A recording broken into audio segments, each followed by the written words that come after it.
एक टाइम था जब हर कॉलेज कैंटीन में एक ही टॉपिक चलता था, भाई स्टार्टअप शुरू करते हैं। हर यूथ के दिमाग में एक ही सपना था, मैं एक फाउंडर बनूंगा।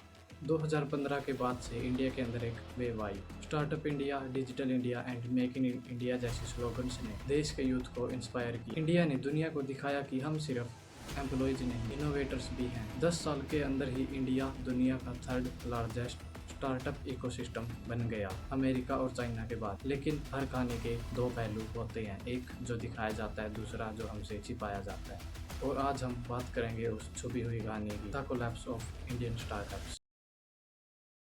2015 एक नए इंडिया की शुरुआत। गवर्नमेंट ने स्टार्टअप इंडिया मिशन लॉन्च किया, जिसमें कहा गया हर यूथ अपना बिजनेस शुरू करे, हम सपोर्ट करेंगे। फंडिंग आने लगी, आइडियाज बनने लगे और हर कॉलेज में हैकाथॉन्स होने लगे। ऐसे इन्वायरमेंट में बोर्न हुए कुछ बड़े names like Byju's, Zomato, Paytm, Swiggy, ओला।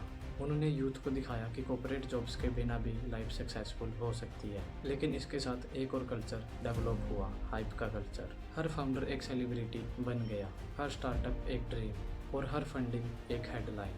मीडिया ने भी इस ड्रीम को फ्यूल किया।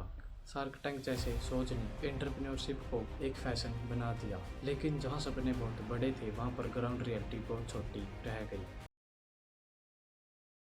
एक स्टार्टअप इकोसिस्टम तब बनता है जब लोग प्रॉब्लम सॉल्व करते हैं। लेकिन इंडिया में प्रॉब्लम सॉल्विंग की जगह रेस लग गई थी, किसी ने ज़्यादा फंडिंग रेज की। स्टार्टअप्स ने अपने बिजनेस मॉडल के बदले अपनी वैल्यूएशन को हाईलाइट करना शुरू कर दिया।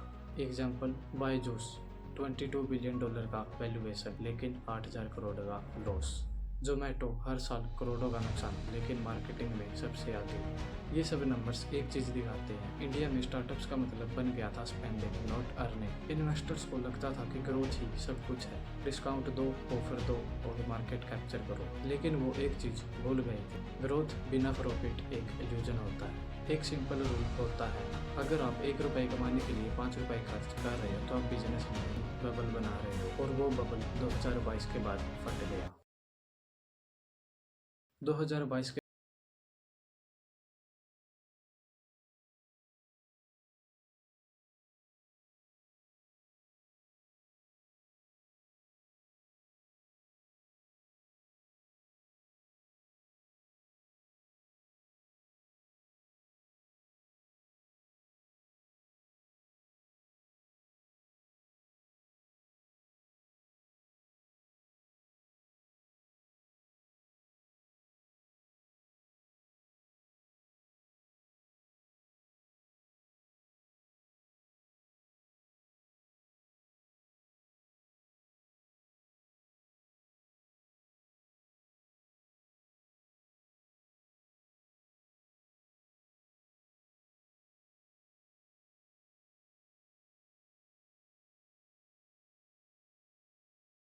स्टार्टअप दुनिया में एक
कोलैप्स के बाद सबसे ज़रूरी होता है सीखना। अगर इंडिया को अपना स्टार्टअप इकोसिस्टम स्ट्रॉन्ग बनाना है तो हमें 3 चीज़ें चेंज करनी होंगी। सबसे पहला, हमें प्रॉफिट पर भी ध्यान देना होगा, सिर्फ वैल्यूएशन पर ध्यान देने से कुछ नहीं होगा। सेकंड इज, हमें इनोवेशन को भी प्रमोट करना होगा।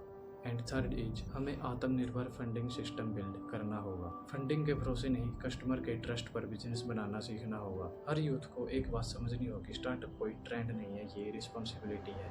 बिजनेस बनाना आसान है लेकिन सस्टेन करना एक कला है। अगर हमने हमारी गलतियों से सीख लिया तो ये कोलैप्स एक नई बिगिनिंग हो सकता है। तो उम्मीद करता हूँ आपको वीडियो पसंद आया होगा। मिलते हैं किसी और नए वीडियो के अंदर। Thanks for watching.